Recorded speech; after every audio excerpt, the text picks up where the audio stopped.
Assalamu alaikum students and welcome back to your class. In this lecture we are going to do second equation of motion. We have already done the first equation of motion in the previous lecture, and just like that we are going to do the second equation. हम कुछ जो quantities हैं acceleration और distance initial velocity के दरमियान में एक relation find करेंगे और उस relation के ज़रिए फिर हम second equation of motion को derive करेंगे. So let's start. अच्छा, हमने आज जो करना है वो टॉपिक 2.5 है, second equation of motion. This is what we are going to read today. अच्छा, second equation of motion. Second equation of motion relates displacement s with initial velocity vi and acceleration a in time t. देखें यहाँ पे हमें बता रहे हैं कि second equation में क्या क्या यूज़ हो रहा है, वो रिलेट कर रहा है, यानी कि एक रिलेशन बता रहा है हमें किस किस चीज़ के बारे में. डिस्प्लेसमेंट एस के बारे में रिलेशन बता रहा है, वी आई के बारे में, एक्सेलरेशन और टाइम, इनके दरमियान में हमें क्या कर रहा है, इनके दरमियान हमें जो रिलेशन है वो बताएगा सेकंड इक्वेशन ऑफ मोशन. अच्छा, as the area under velocity time curve represent displacement S as shown in figure. और ये बात हमने कर ली थी इससे पहले वाले टॉपिक में. मैंने आपको समझाई थी कि जो हमारे पास ग्राफ होता है तो उसका जो अंडर एरिया होता है, ग्राफ के नीचे वाला, ऊपर वाला नहीं, जो ग्राफ के नीचे वाला एरिया होता है वो उसकी डिस्प्लेसमेंट होती है. हमें तो वहाँ पे ग्राफ में सिर्फ वेलोसिटी गिवन होती है और टाइम गिवन होता है ना. अगर हमें डिस्प्लेसमेंट फाइंड करनी है तो हम क्या करते हैं, वो जो ग्राफ हमारे पास लाइन होती है उसका जो अंडर एरिया होता है तो उसको हम क्या करते हैं, उसको हम फाइंड कर लेते हैं. तो उस तरह से हमारे पास वो हो जाता है. जैसे कि ये देखिए यहाँ पे ये हमारे पास ग्राफ है ना, तो ये हमारा ग्राफ है ए से बी तक. ये हमारे पास जो वेलोसिटी है या जो चेंज इन वेलोसिटी आई है वो ये है. ठीक है. सो इसके लिए हमने इक्वेशन फाइंड करनी है. तो इस ग्राफ के नीचे का जो जितना भी एरिया है ये सारा का सारा क्या है, ये सारा का सारा हमें उसकी डिस्प्लेसमेंट बताएगा कि डिस्प्लेसमेंट कितनी थी इसकी. ठीक है. सो स्टार्ट करते हैं. पहले हम देख लेते हैं कि लाइन सेगमेंट है इसको, फिर हम बाद में देख लेते हैं. ठीक है. अच्छा, तो अभी हमने डिस्प्लेसमेंट फाइंड करना है और डिस्प्लेसमेंट के लिए हमें क्या करना होगा, डिस्प्लेसमेंट के लिए हमें इसका जो ये जो ग्राफ के नीचे वाला ये जो लाइन है ना, इस लाइन के नीचे वाला जितना भी एरिया है वो फाइंड करना है. अब देखें यहाँ पे वो जो एरिया है वो बिल्कुल सेम नहीं है, थोड़ा सा चेंज है. तो हम क्या कर लेते हैं, इसको हम दो पार्ट्स में डिवाइड कर लेते हैं. एक हम यहाँ पे एक रेक्टेंगल टाइप बना लेते हैं. देखिए ये हमारे पास एक रेक्टेंगल हो गया. ठीक है, सॉरी एक ट्राइंगल हो गया. और दूसरा हम क्या कर लेते हैं, दूसरा हम एक जो नीचे वाला एरिया रह गया. अब जाहिर सी बात है जब हमें क्या कहते हैं, जब हमें एरिया फाइंड करना है या जब हमें डिस्प्लेसमेंट फाइंड करनी है तो हमने सारे वो देखने हैं. तो नीचे वाले एरिया को भी हम छोड़ नहीं सकते. सो जो नीचे वाला रेक्टेंगल है ना ये भी साथ हो जाएगा. तो फार्मूला हमारा क्या बनेगा, फार्मूला हमारा बनेगा displacement is equals to area of rectangle plus area of triangle. ठीक है. ये रेक्टेंगल जो है इसको हम इसके साथ प्लस करेंगे तो इसका भी पूरा का पूरा एरिया आ जाएगा और ये रेक्टेंगल का भी पूरा एरिया आ जाएगा. और एज अ रिजल्ट हमें क्या मिलेगा, दोनों का एरिया जो है हम अगर उसको प्लस कर लेंगे तो हमारे पास क्या आ जाएगा, हमारे पास डिस्प्लेसमेंट आ जाएगी. ठीक है. So this is the formula to find displacement. और इससे हम बाकी चीज़ों को भी फाइंड कर सकते हैं. जैसे मैंने आपको कहा था कि अगर आपके पास उन इक्वेशंस में एक चीज़ गिवन है, बाकी चीज़ें गिवन है और एक आपसे फाइंड करने को कही है, तो आप उस इक्वेशन को यूज़ कर सकते हैं. सो पहले हम इसको लिख लेते हैं. S is equals to O A C D plus triangle A B C. देखें ओ ए सी डी ये हमारे पास हुआ है ना, ये हमारे पास रेक्टेंगल है. तो एरिया ऑफ रेक्टेंगल की जगह हमने उसके क्या लिख लिया, उसके साइड जो उसके नेम है ना वो हमने ट्राइंगल का रेक्टेंगल का लिख लिया. ये ओ ए सी डी. ठीक है. प्लस अब एरिया ऑफ ट्राइंगल है तो एरिया ऑफ ट्राइंगल का फॉर्मूला क्या होता है, एरिया ऑफ ट्राइंगल पहले तो हम एरिया ऑफ ट्राइंगल का लिख लेते हैं.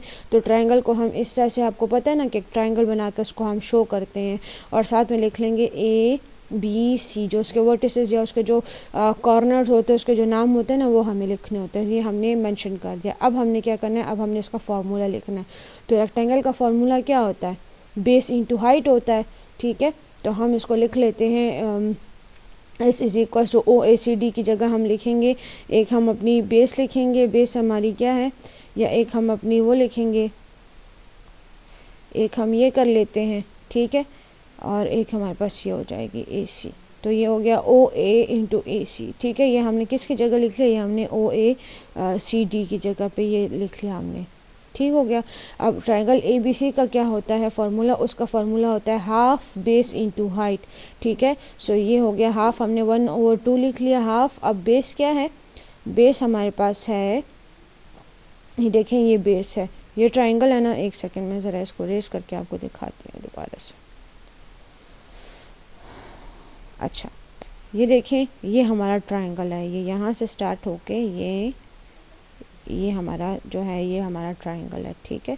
सो इस ट्राइंगल का बेस क्या है, इस ट्राइंगल की जो बेस है वो है AC, ठीक है। ये A और C, तो ये हमने उसकी बेस लिख ली, मल्टीप्लाई बाय हाइट, अब ये उसकी हाइट है ये वाली, ठीक है। सो हमने लिख लिया multiply by C and B, इस तरह से हमने इसको मेंशन कर लिया। अब नेक्स्ट देखते हैं, नेक्स्ट में क्या है।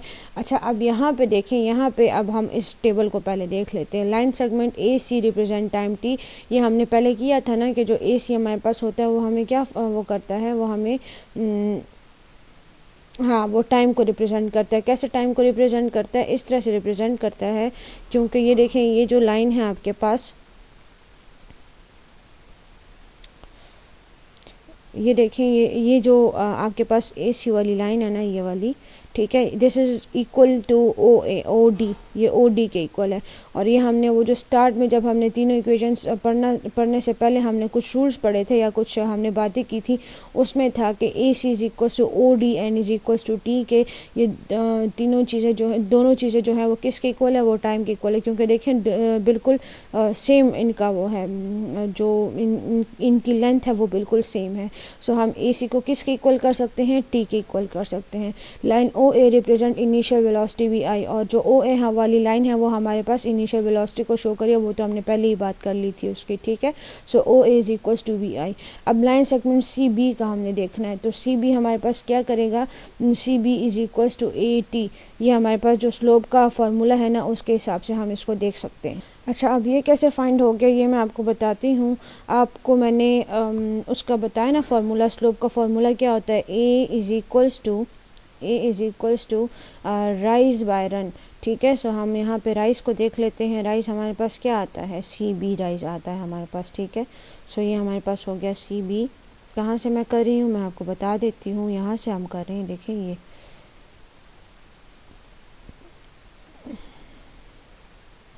ये हमारे पास राइज है, मैंने आपको बताया था ना राइज, तो ये हमारे पास राइज हो गया। CB बाय रन, रन हमारे पास ये है AC, तो ये हम लिख लेते हैं CB बाय AC।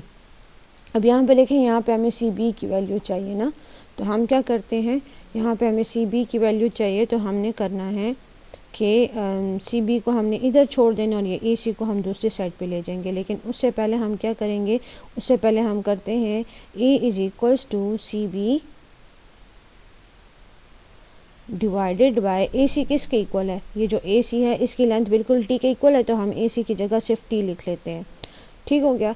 अब हम इसको क्या करते हैं, अब हम इसको क्रॉस मल्टीप्लाई करेंगे, A के नीचे कुछ भी नहीं है 1 है, सो ये हम अब इसको क्रॉस मल्टीप्लाई करेंगे तो ये हमारे पास हो जाएगा CB एक तरफ आ जाएगा, ठीक है, और दूसरी साइड पे क्या आ जाएगा AT, ठीक है।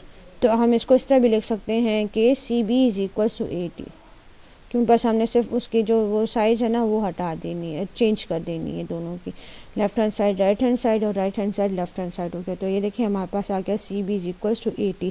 इस तरह से हमने ये वाला फार्मूला जो है वो फाइंड किया है। अब हमने ये सारी की सारी वैल्यूज़ कहाँ करनी है, ये सारी वैल्यूज़ अब हमने यहाँ पे उतारनी है, ठीक है। OA हमारे पास किसके इक्वल होता है, VI के इक्वल होता है। तो यहाँ पे देखिए हमने OA की जगह क्या लिख लिया, OA की जगह हमने लिख लिया VI, ये OA की जगह हमने क्या लिख लिया, VI लिख लिया। AC को हमने किसके इक्वल कहा था, AC को हमने कहा है ना कि वो T के इक्वल है, सो AC की जगह हमने क्या लिख लिया, T हमने लिख लिया, ठीक है। हाफ कांस्टेंट है तो हमने हाफ एज इट इज़ लिख लिया, ठीक है। और फिर हमने क्या किया, ये देखिए हाफ हमने एज इट इज़ लिख लिया, और फिर AC फिर से आ गया, तो AC को हमने क्या करना है, AC को हमने T के इक्वल करना है, तो AC की जगह हमने फिर T लिख लिया। एंड CB किसके इक्वल होता है, CB हमने अभी फाइंड किया था, CB is equal to AT। So ये हमारे पास हमने पहले सारी की सारी वैल्यूज़ लिख दी। अब इसके बाद हमने क्या करना है कि हम इनको अरेंज करेंगे। अरेंज कैसे करेंगे, therefore V I is equal to half. अब यहाँ पे देखिए हमने सारी के सारी वैल्यूज़ को क्या कर देना है, मल्टीप्लाई कर देना है, ठीक है। तो ये हमारे पास हो जाएगा V I is equal to half A T square. ये हमारे पास ए है ना और ये टी है, ये दोनों को क्या करेंगे, ये हम मल्टीप्लाई कर देंगे तो ये हमारे पास हो जाएगा हाफ इंटू ए टी स्क्वायर, ठीक है। सो इस तरह से हमने क्या करना है, इस तरह से हमने ये जो फार्मूला है वो फाइंड करना था। अच्छा ये यहाँ पे बनेगा वी आई टी, ठीक है। ये वी आई ये टी भी तो लिखना ना, वो मुझसे मिस हो गया है, V I T plus half A T square, ठीक है। इस तरह से हमने ये जो है ये क्या कर लिया, हमने इसको फाइंड कर लिया। अच्छा अब हमने अगली वाली स्लाइड पे जाते हैं और अब वहाँ पे देखते हैं कि वहाँ पे अब हमने और क्या करना है। इसी जो हमने ये मेथड कर लिया है इसको हम सिर्फ एक दफ़ा और देखेंगे। अच्छा सो नेक्स्ट में है